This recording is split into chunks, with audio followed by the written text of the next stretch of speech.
A'udzubillahi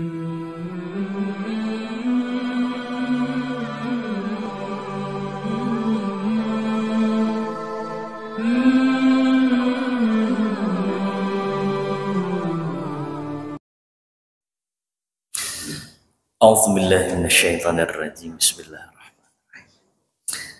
Assalamualaikum warahmatullahi wabarakatuh. Alhamdulillah, alhamdulillahi rabbil alamin. Alhamdulillahilladzi hadana li hadza wa ma kunna linahtadiya laula an hadanallah. Asyhadu an la ilaha illallah wa asyhadu anna sayyidana Muhammadan abduhu wa rasuluhu la nabiyya ba'dah. Allahumma salli ala sayyidina Muhammadin fil awwalin wal akhirin wa fi kulli waqtin wa hin wa ba'd. Alhamdulillah, puji dan puji syukur kita kehadirat Allah Subhanahu wa taala. Segala limpahan nikmat juga karunia yang Allah berikan kepada kita semua. Salawat dan salam semoga selalu tercurahkan kepada junjungan kita Nabi besar Nabi Muhammad sallallahu alaihi wasallam. Salawat dan salam juga untuk keluarga Rasulullah sallallahu alaihi wasallam, para sahabat-sahabatnya Rasulullah sallallahu alaihi wasallam. Dan tentu saja salawat dan salam untuk seluruh umatnya Rasulullah sallallahu alaihi wasallam ila yaumil ma'ad insyaallah. Hari ini kita akan kembali melanjutkan kajian dari kitab Asy-Syama'il Al-Muhammadiyah lil Imam Al-Hafiz, karangan Al-Hafiz Abu Isa Muhammad ibnu Isa At-Tirmizi, atau yang kita kenal dengan Imam Tirmizi rahimahullah rahmatal abrar, wasa'allahu darihahu wa nafa'anallahu bi'ulumihi fid dharain amin ya rabbal alamin. Kita niatkan semoga pengajian kita pada malam hari ini menjadi asbab kebaikan, menjadi asbab keberkahan, menjadi asbab kita lebih mengenal Rasulullah sallallahu alaihi wasallam, asbab kita makin mencinta Rasulullah sallallahu alaihi wasallam. Allahumma anfa'na bima 'allamtana wa 'allimna ma yanfa'una warzuqna 'uluman tanfa'una fid dini wad dunya wal akhirah. Allahumma inna nas'aluka 'ilman nafi'a wa rizqan halalan tayyiban mubaraka wa 'amalan salihan mutaqabbala. Allahumma inna na'udzubika min ilmin la yanfa' wa min qalbin la yakhsha' wa min nafsin la tashba' wa min du'ain la yusma' wa la yustajabu lah. Allahumma inna nas'aluka hubbaka ya Allah wa hubba nabiyyika Muhammad sallallahu alaihi wasallam wa hubba man yuqarribuna ila hubbika ya Allah ya Rahman ya Arhamar Rahimin. Amin amin ya rabbal alamin. Baik, jemaah yang dimuliakan Allah Subhanahu wa taala, insyaallah hari ini kita akan masuk kepada bab yang kedua, yakni bab majaa fi khatamin nubuwah, bab tentang tanda-tanda kenabiannya Rasulullah sallallahu alaihi wasallam.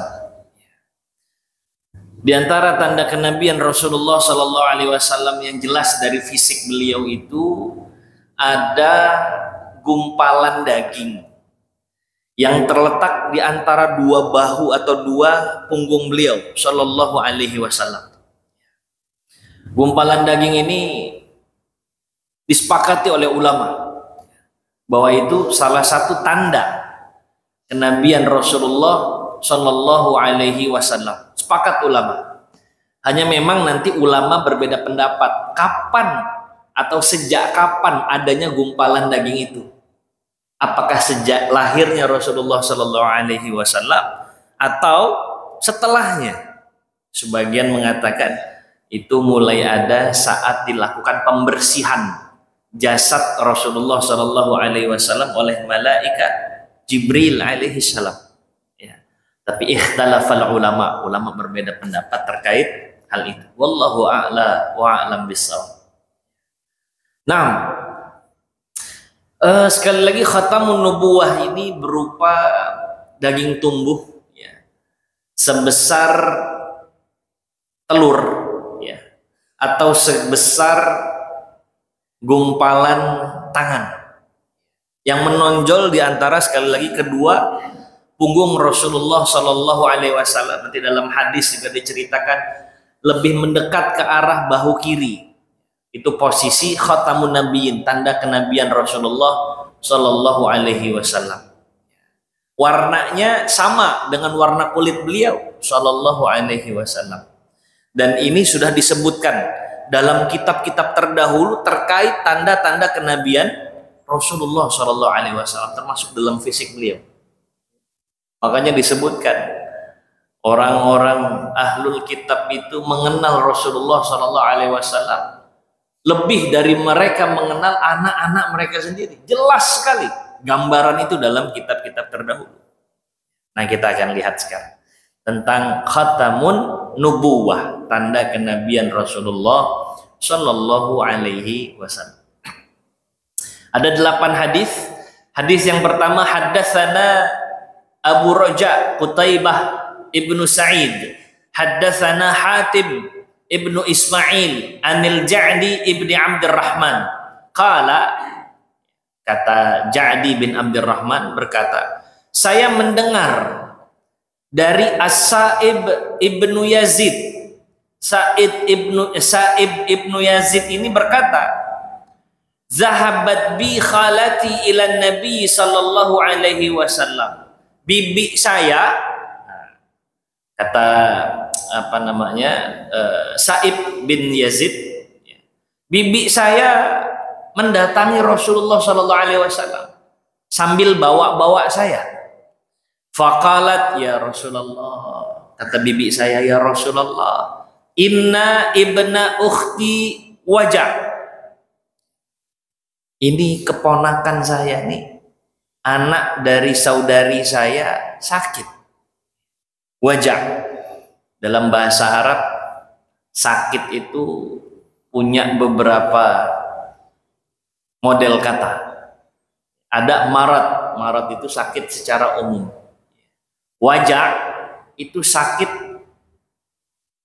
yang apa ya, yang kerasa nyut-nyutan, itu wajah disebutnya. Itu wajah. Ada lagi dalam riwayat lain, fi riwayatin ukhra, inna ibna ukhti waqa. Nah, jadi ponakan saya ini sakit. Kalau waqa itu punya karakteristik lagi. Waqa adalah sakit yang adanya di qadam, di kaki. Nah, jadi ceritanya bibinya Sa'ib bin Yazid datang ke Rasulullah terus ngelapor, ya Rasulullah, nih ponakan saya sakit ya Rasul. Famasaha ra'si, kemudian Rasulullah sallallahu alaihi wasallam membelai kepalaku. Wahada, cara ngebelai ini ya gambaran kasih sayang Rasulullah sallallahu alaihi wasallam, juga perhatian ya Rasul. Yang lihat anak-anak tuh ya disayang kepalanya sama Rasul, dibelai sama Rasulullah sallallahu alaihi wasallam. Wa da'ali bil barakah, kemudian Rasulullah sallallahu alaihi wasallam ngedoain keberkahan untuk saya, kata Sa'ib bin Yazid. Jadi dapat doa langsung dari Rasulullah sallallahu alaihi wasallam. Dalam hadis ini dilanjutkan, wa tawaddo'a fasyaribtu min wudu'ih. Rasulullah berwudu, aku minum air wudunya Rasulullah sallallahu alaihi wasallam. Wa qumtu khalfa dhahri, saya pun berdiri di belakang Rasulullah sallallahu alaihi wasallam saat itu. Fa nazartu ila khatami baina katifaihi, saya ngelihat ada tanda-tanda, ada stempel, ada cap gitu, ada pembeda di antara kedua pundaknya Rasulullah sallallahu alaihi wasallam. Fa idza huwa mislu zirril hajalah. Tandanya itu kayak kancing tirai bentukannya dalam pandangan Sa'ib bin Yazid radhiyallahu taala anhu wa arda. Jadi ini salah satu kesaksian dari Sa'id bin Yazid bahwa di belakang pundak Rasulullah ada tanda kenabian. Kalau di sini gambarannya kayak kancing tirai, kurang lebih begitu gambarannya beliau. Dan nanti ada kelanjutan hadis ini ya, bahwa doa Rasulullah Shallallahu Alaihi Wasallam itu luar biasa. Nanti Sa'id bin Yazid ini panjang umurnya kurang lebih sampai 94 tahun. Terus badannya sehat di umur 94 tahun karena doa dari Rasulullah Shallallahu Alaihi Wasallam. Masya Allah. Jadi beliau menyaksikan tanda kenabian di mana? Di pundak atau di antara kedua punggung Rasulullah Shallallahu Alaihi Wasallam. Nah, hadis berikutnya, haddatsana Sa'id ibnu Ya'qub At-Talqani, haddatsana Ayyub ibnu Jabir an Simak ibni Harb an Jabir bin Samurah, dari Jabir bin Samurah. Qala, dia berkata, ra'aitul khatama baina katifai Rasulillah sallallahu alaihi wasallam ghuddatan hamra mithla baidatil hamamah. Nah, ini keterangan lain lagi dari Jabir bin Samurah, kata beliau, saya pernah melihat di antara kedua bahu belakang Rasulullah sallallahu alaihi wasallam ada benjolan, warnanya kemerah-merahan, kata beliau. Warnanya itu misla baidatil hamamah, seperti telur burung merpati, benjolannya segede itu, kata beliau. Nah, ini hadis yang kedua. Terus hadis berikutnya, haddatsana Abu Mus'ab al-Madani, haddatsana Yusuf ibnul Majishun an abihi an Asim bin Umar ibn Qatadah an jaddatihi. Ini riwayat dari Asim ibnu Umar ibnu Qatadah dari neneknya. Nama neneknya Rumaisah. Nama neneknya Rumaisah. Rumaisah radhiyallahu anha berkata, sami'tu Rasulullah sallallahu alaihi wasallam, saya mendengar suara Rasulullah sallallahu alaihi wasallam jelas sekali. Karena saat itu Rumaisah duduk dekat Rasulullah sallallahu alaihi wasallam, dekat sekali. Sampai-sampai beliau bilang, walau asya'a an uqabbilal khatamal ladzi baina katifaihi min qurbihi la fa'altu. Beliau bilang, kalau seandainya saya pengen ngecup tanda kenabian yang ada di punggung Rasul Shallallahu Alaihi Wasallam saat itu, saya bisa kecup. Kalau saya pengen. Ya. Jadi itu menandakan saat itu beliau sedang dekat sekali dengan Rasul, dan beliau dari apa yang disampaikan ini diketahui bahwa beliau melihat langsung tanda kenabian Rasulullah Shallallahu Alaihi Wasallam. Ya. Yaqulu li Sa'ad bin Mu'adz yauma mat. Saat itu momentumnya di saat Rasulullah Shallallahu Alaihi Wasallam sedang menceritakan tentang Sa'ad bin Mu'adz di hari kematiannya. Ada yang pernah tahu nggak nama Sa'ad bin Mu'adz? Pernah tahu nggak nama Sa'ad bin Mu'adz? Ini masyhur. Ya. Jadi di antara orang-orang Madinah, berdasarkan testimoni dari Ummul Mukminin Aisyah, ada 3 orang Ansor terbaik. Semuanya dari Bani Ashhal. 3 Ansor terbaik. Versinya Ummul Mukminin Aisyah. Yang pertama adalah Sa'ad bin Mu'adz radhiyallahu taala anhu arda. Yang kedua Usaid ibn al-Hudayr. Yang ketiga radhiyallahu anhu. Yang ketiga Abbad bin Bishr radhiyallahu anhu. Ini tiga-tiganya istimewa. Sehingga dipilih oleh Ummul Mukminin best of the best, 3 terbaik yang dari golongan orang-orang Ansar. Sa'ad bin Mu'adz ini adalah orang yang saat wafat berguncang arsy Allah Subhanahu wa taala. Jadi wafatnya itu membuat arsy Allah itu berguncang. Ya Allah. Padahal Sa'ad bin Mu'adz saat masuk Islam umur 31 tahun. Wafat umur 37 tahun. 6 tahun hidup bersama Rasulullah SAW. All out. Menjadi salah satu asbab di mana orang-orang Madinah ikutan masuk Islam karena masuk Islamnya beliau. Beliau itu laksana Abu Bakarnya orang Mekah. Hanya saja beliau ini orang Madinah. Yang karena sebab beliaulah banyak orang masuk ke dalam agama Allah Subhanahu wa taala. Orang yang adil, orang yang ibadahnya tidak diragukan lagi. Sehingga wafatnya itu karena pengen ngebela Rasulullah Shallallahu alaihi wasallam. Di saat beliau sakit parah, beliau sempat bilang, "Ya Allah, kalau umur saya kalau saja orang-orang Quraisy yang benci kepada Rasul ini masih nyerang Rasul, panjangin umur saya ya Allah. Tapi kalau orang Quraisy udah nggak nyerang lagi, wafatkan saya ya Allah." Jadi bukan doanya minta sembuh, dan boleh-boleh saja kita minta kesembuhan dari Allah. Tapi ini menunjukkan di mana makom seorang Sa'ad bin Mu'adz radhiyallahu anhu. Di saat beliau sakit parah, doanya, "Ya Allah, kalau orang Quraisy itu masih gangguin Rasul, panjangin umur saya ya Allah. Nggak ada yang lebih saya sukai kecuali membela Rasulullah Sallallahu Alaihi Wasallam dari orang-orang yang menentang beliau." Begitu wafat, kata Rasulullah, ihtazzal arsh limauti Sa'ad bin Mu'adz radhiyallahu anhu. Arsy Allah bergoncang. Ini kalau cerita Sa'ad bin Mu'adz panjang cerita. Tapi dari sini kita belajar, kalau bicara masalah umur tuh bukan masalah panjang, bukan masalah pendek. 6 tahun bersama Rasulullah Sallallahu Alaihi Wasallam. Ini terkait apa yang dia isi untuk hidupnya, apa yang dia dedikasikan untuk Allah dan Rasulnya. Walaupun 6 tahun, ihtazzal arsh limauti Sa'ad bin Mu'adz radhiyallahu anhu. Arsy Allah bergoncang di hari kematian atau di saat kematian Sa'ad bin Mu'adz radhiyallahu taala anhu.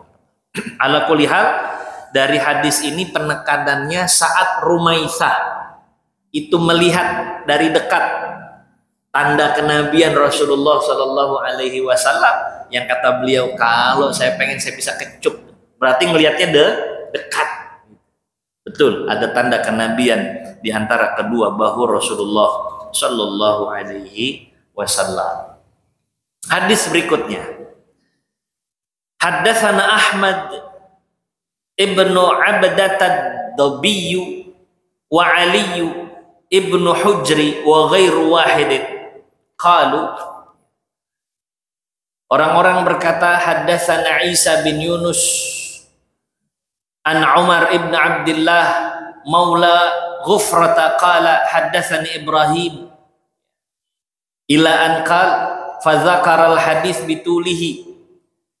Ini hadis dari Ali bin Abi Thalib yang sudah dibahas di hadis terdahulu, hadis nomor 6. Cuman kalau hadis nomor 6 penekanannya tentang karakteristik postur Rasulullah Shallallahu Alaihi Wasallam. Tapi ada kata-kata di situ, fadzakaral hadis bitulihi wa qala baina katifaihi khatamun nubuwah wa huwa khatamun nabiyyin. Kata Ali bin Abi Thalib, di antara kedua bahu Rasul, Ali bin Abi Thalib kan orang paling dekatnya Rasul, membenarkan di antara kedua bahu Rasulullah Sallallahu Alaihi Wasallam ada khatamun nubuwah, tanda-tanda kenabian, wa huwa khatamun nabiyyin, dan itu adalah tanda dari para nabi. Jadi dari sini para nabi pun punya tanda itu, Pak. Coba periksa di belakang ada benjolan, Pak. Kalau ada benjolan bukan tanda nabi, Pak ya. Boleh jadi lipoma, itu lipoma kayaknya. Ini khusus Rasulullah Sallallahu Alaihi Wasallam. Hadis berikutnya, haddatsana Muhammad ibnu Bashar, haddatsana Abu Asim, haddatsana Azratu ibnu Thabitin qala haddatsani Ilba ibnu Ahmar al-Yashkuri. Jadi ini dari Ilba namanya, ya, Ilba ibnu Ahmar. Kata Ilba, menceritakan saya Abu Zaid Amr ibnu Akhtab al-Ansari. Jadi Abu Akhtab cerita sama saya, kata Ilba. Qala, beliau berkata, qala li Rasulullah sallallahu alaihi wasallam. Dulu Rasulullah pernah ngomong sama saya. Ya Abu Zaid, wahai Abu Zaid, udnu minni. Coba kamu ngedekat sini, kata Rasul. Famsah zahri. Coba pegang pundak saya. Jadi disuruh megang sama Rasul. Disuruh pegang, benjolan itu disuruh pegang. Qala famasahtu zahrahu, akhirnya saya pegang itu benjolan yang ada di belakang pundak Rasulullah sallallahu alaihi wasallam. Fawaqa'at asabi'i 'alal khatam. Terus kemudian kena tuh tanda-tanda kenabiannya Rasulullah sallallahu alaihi wasallam. Qultu, kata Ilba yang tadi diceritain, qultu wa mal khatam, gimana tuh rasanya, bentuknya kayak gimana tuh khatam, kata Ilba. Maka Abu Zaid mengatakan, qala sya'aratun mujtami'at, ada bulu-bulu halus di sekitarnya. Jadi karena memang badan Rasulullah sallallahu alaihi wasallam itu dia berbulu, gitu ya. Nah, ini ada yang pernah megang langsung tanda-tanda kenabian Rasulullah sallallahu alaihi wasallam. Nah, hadis berikutnya. Haddatsana Abu Ammar Al-Husain Ibnu Huraits Al-Khuzai, haddatsana Ali bin Husain Ibnu Waqid qala haddatsani Abi qala haddatsani Abdullah ibnu Buraidah qala sami'tu Abi Buraidah yaqul jaa Salmanul Farisi ila Rasulillah. Nah, baru nih ceritanya Salman Al-Farisi radhiyallahu taala anhu. Familiar dengan nama ini? Salman Al-Farisi. Orang mana kira-kira? Nah, dari namanya aja kita tahu, Farisi, dari Persia aslinya. Sebelum nanti masuk ke hadis ini, kita mau ceritakan dulu bagaimana kok Salman bisa datang dan bertemu dengan Rasulullah Shallallahu Alaihi Wasallam. Panjang ceritanya, namun Salman Al-Farisi ini adalah putra seorang saudagar pertanian atau peternakan, saudagar pokoknya. Ayahnya tuh sayang betul sama Salman. Tidak ada yang disayangi ayahnya melebihi Salman Al-Farisi. Yang paling disayang di antara semua makhluk ya Salman sudah. Oleh karena itu Salman dijaga betul, overprotective. Hanya boleh di rumah saja, ngejagain api supaya tetap nyala. Namanya majusi. Ya, orang Persia nyembah api. Kerjaannya cuman ngejagain api. Dijadikan seorang ubad, pokoknya alim, udah beres, mau apa aja ada di rumah. Karena ayahnya punya banyak lahan, punya banyak tanah, satu waktu nggak kepegang sama ayahnya. Salman yang udah mulai beranjak sedikit remaja, terus kemudian diminta sama ayahnya untuk bantu-bantu. Salman, tolong bantu ayah untuk ngurusi ya, properti ayah yang ada di ujung jalan sana, begitulah cerita. Begitu Salman lewat radhiyallahu anhu, beliau terfokus kepada satu gereja yang di dalamnya ada orang-orang sedang sembahyang, sedang sholat. Versinya orang Nasrani. Melihat sesuatu yang dia nggak pernah lihat sebelumnya, dia datangi tempat itu. Tertarik. Kok lebih menakjubkan tata cara ibadah orang-orang Nasrani ini. Maka dia sampai lupa waktu karena terkesima, dan hatinya lebih cenderung kepada ibadah orang Nasrani ketimbang dia mengibadahi api itu. Ya. Sebagai orang yang menganut agama Majusi. Udah sore pulang ke rumah, padahal ayahnya udah ngutus orang cari Salman gitu, nanti pulang sendiri. Begitu sampai di rumah, ayahnya nanya, kemana kamu nak? Kan ayah udah minta kamu untuk ngurusin properti ayah. Ceritalah Salman dengan jujurnya. Saya di pertengahan jalan ngeliat ada orang lagi sholat sembahyang. Setelah saya dekati itu orang-orang Nasrani ayah. Demi Tuhan, tata cara ibadah mereka jauh lebih baik daripada tata cara kita beribadah. Kata ayahnya, enggak, kita yang paling benar. Bahaya ini. Maka besok nggak usah keluar lagi. Sampai dirantai tuh akhirnya Salman Al-Farisi. Ya, dirantai supaya nggak keluar rumah. Tiba-tiba satu waktu ada orang Nasrani yang berhasil mendekat ke rumahnya Salman, terus tahu ada Salman di sana, cerita. Salman juga berkata kepada orang Nasrani ini, tolong ya, kasih tahu saya itu asal agama Nasrani dari mana? Kata utusan Nasrani, dari Syam, dari Syria. Oh, gini aja, tolong kasih tahu saya. Kalau ada pedagang dari Syam, terus mereka dagang di kita Isfahan itu Iran sekarang ya, di Isfahan mau balik lagi, kasih tahu saya pengen ngikut. Betul aja, begitu ada pedagang dari Syam dikasih tahu, dia melepaskan diri dari rantai-rantai itu, kabur, ikut sama pedagang dari Syam, Syria. Begitu sampai di Syam, beliau cari pendeta terbaik. Begitu datang ke pendeta, dia bilang, saya amat sangat tertarik dengan agama Anda. Kalau diizinkan, saya pengen khidmah kepada Tuhan. Akhirnya kata si pendeta yang masyhur ini, oh boleh silakan. Tapi ternyata pendeta ini bukan pendeta yang amanah. Ya. Dia kumpulkan uang, sedekah dari orang-orang, tapi nggak disalurin. Sama dia disimpan untuk kekayaan pribadi. Ya Allah, dari dulu udah ada ya, modelan-modelan begini itu udah ada.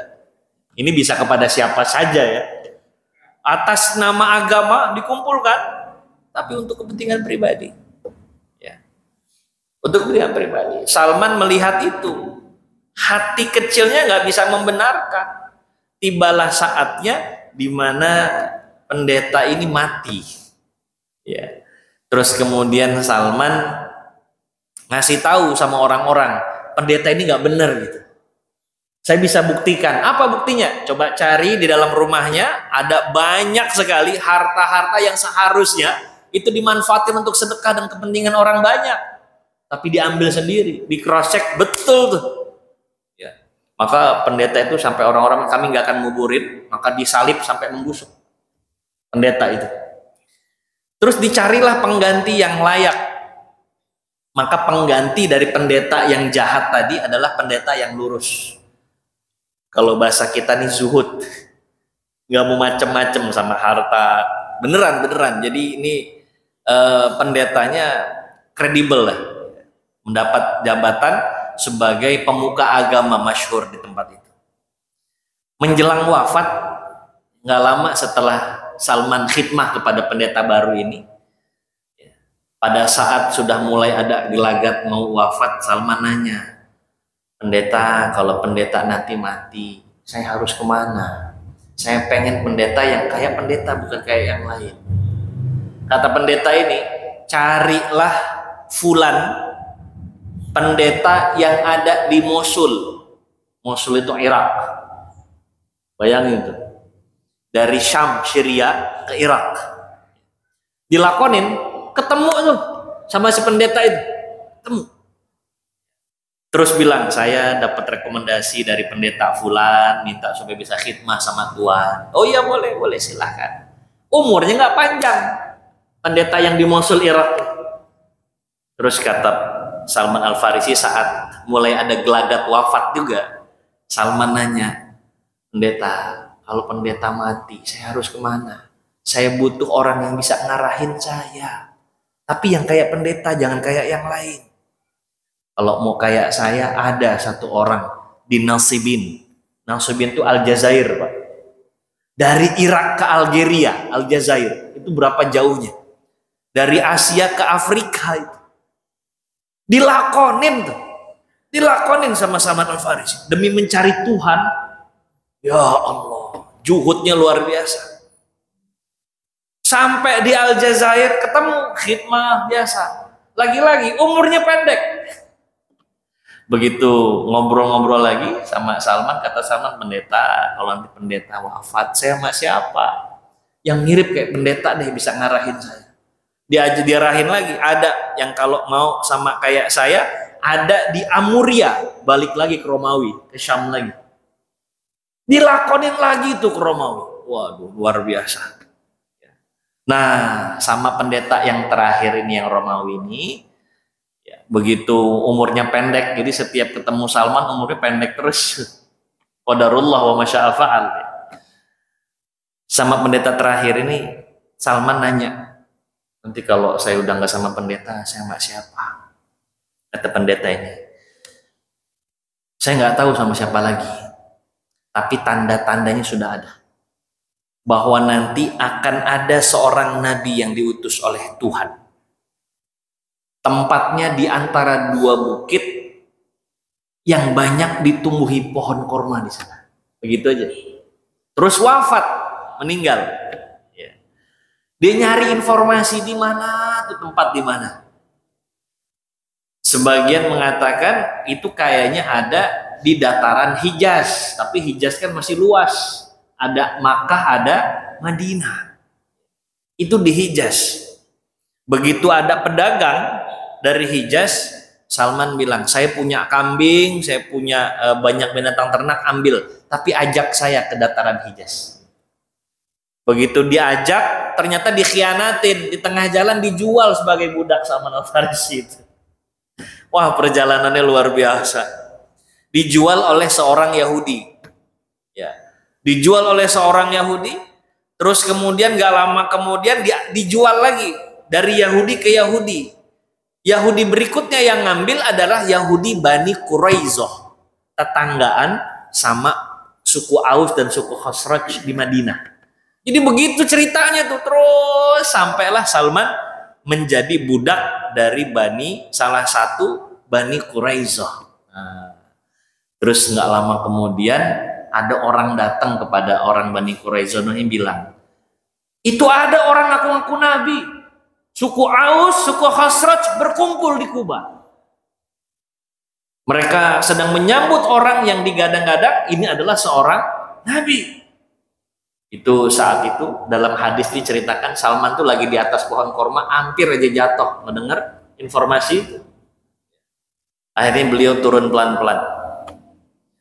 Terus saat itu beliau mulai nyari-nyari informasi. Masuklah ke hadis ini. Ya. Nyari informasi. Ja'a Salman Al-Farisi ila Rasulillah sallallahu alaihi wasallam.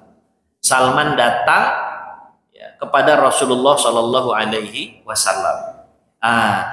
Jadi ada satu yang tadi ketinggalan saat sama pendeta terakhir itu yang dikasih tahu sebentar lagi akan ada seorang nabi. Dia hadir di antara dua bukit yang banyak pohon korma. Itu dikasih tahu. Nanti ada tanda-tandanya Nabi itu. Pertama, dia nggak makan sedekah. Yang kedua, dia hanya memakan kalau itu berupa hadiah pemberian. Yang ketiga, ada tanda di antara kedua pundaknya. 3 itu tanda-tandanya. Nah, jadi Salman udah nyimpen informasi nih. Yang emang beliau udah tunggu-tunggu kapan bisa ketemu. Qadarullah saat jadi budak di Bani Quraizoh, dia dengar informasi itu. Dicari sama Salman, datang kepada Rasulullah sallallahu alaihi wasallam. Hina qadimal Madinah bimaidatin 'alaiha rutabun. Dia bawa sama sebaki rutab korma. Fa wada'aha baina yaday Rasulillah. Terus dikasihin ke Rasulullah. Kata Salman, ya kata Rasulullah, ya Salman, mahadza. Salman ini apa kata Rasul setelah kenalan. Salman ini apa kata Rasul? Faqala sadaqatun 'alaika wa 'ala ashabik. Ini sedekah, kelihatannya engkau membutuhkan wahai Muhammad, untuk engkau dan untuk sahabat-sahabatmu. Ini sedekah. Faqala sallallahu alaihi wasallam, Rasulullah bilang, irfa'ha fa inna la naqulu sadaqah. Kata Rasul, coba angkat dulu nih, angkat, bagi nama sahabat, karena saya nggak makan sedekah, kata Rasul. Wah, tanda nih, kata Salman Al-Farisi, ini tanda-tanda kenabian nih. Tapi belum yakin. Ya. Faja al-ghada bimithli. Beberapa hari kemudian datang lagi, dia bawa lagi satu baki rutop. Terus kemudian ditaruh di tangannya Rasulullah Shallallahu Alaihi Wasallam. Rasul nanya lagi, mahadza ya Salman, apaan lagi ini Salman, kata Rasul. Faqala hadiyatun laka ya Muhammad. Ini hadiah untuk engkau wahai Muhammad. Faqala Rasulullah sallallahu alaihi wasallam li ashabi. Rasulullah terus berkata kepada sahabat-sahabatnya, "Absutu, ayo sini kumpul. Kita makan-makan ini, ada hadiah dari Salman." Baru makan-makanlah di situ. Maka Salman berkata, "Ini tanda yang kedua," kata Salman. Ya. Terus kemudian summa nazara ilal khatam allazi ala zahri Rasulillah sallallahu alaihi wasallam. Terus Salman nyuri-nyuri pandang ke belakang pundaknya Rasulullah sallallahu alaihi wasallam, mau memverifikasi tanda ketiga beneran ada apa enggak gitu. Kalau ini ada, udah kelar masalah. Beliau ngeliatin, tapi mau menyingkap kurang adab, mau nanya beliau sungkan. Rasulullah sallallahu alaihi wasallam paham keinginan Salman dari tatapan matanya.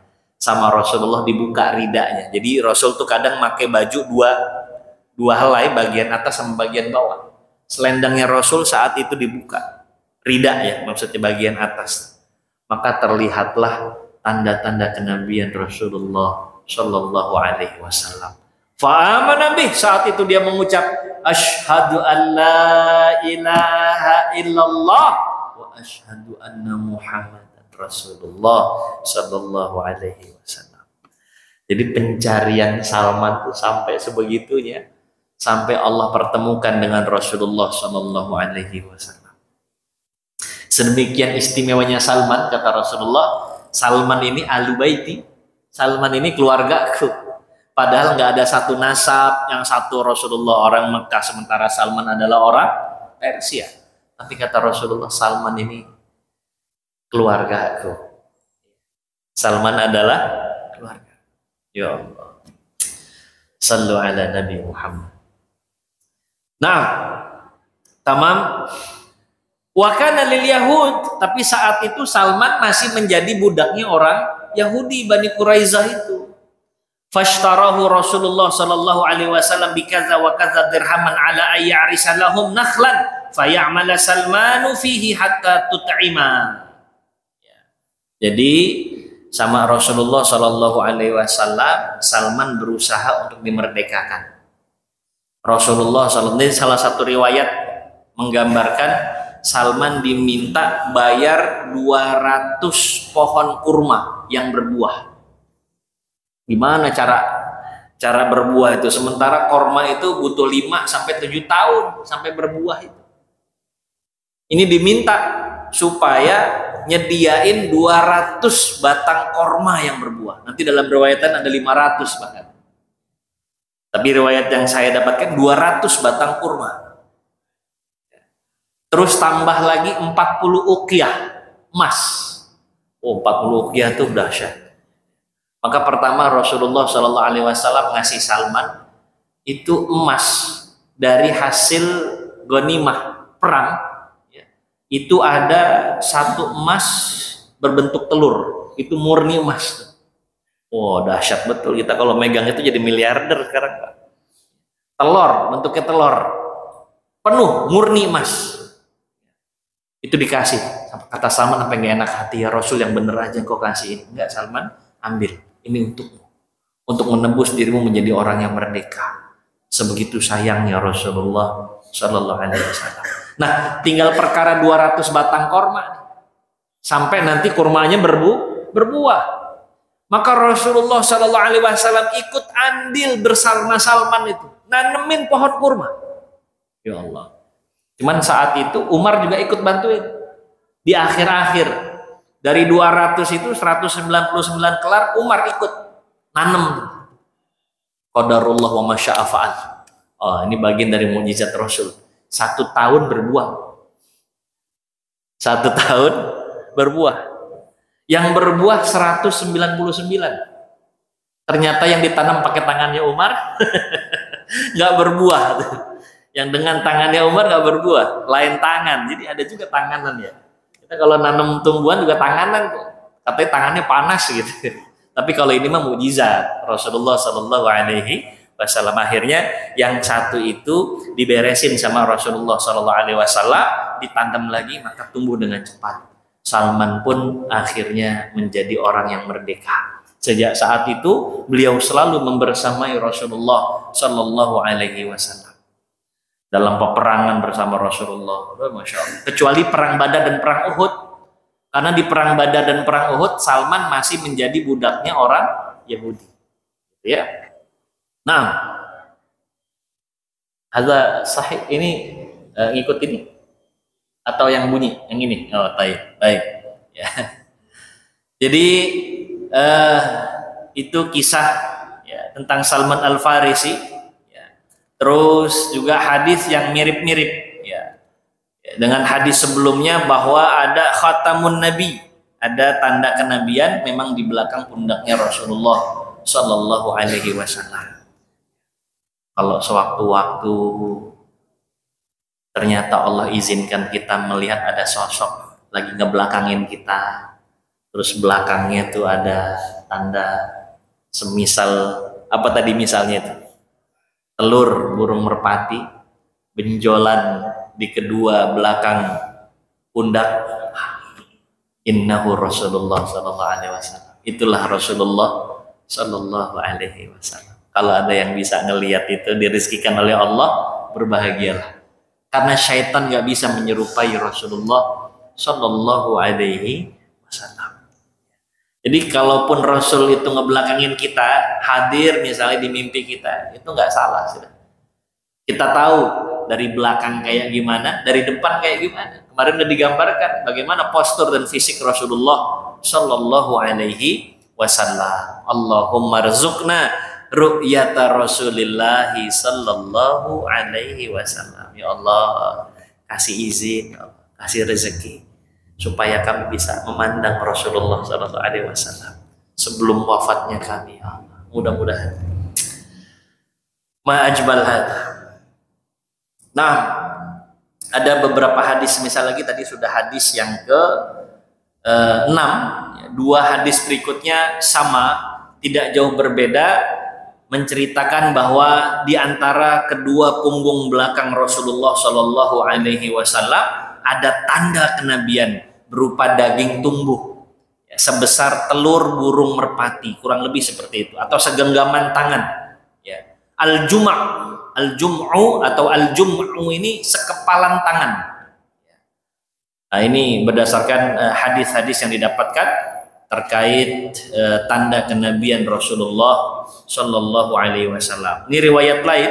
Fanazartu ila khatamin nubuwah baina katifaihi inda naghidi katifaihi al-yusra.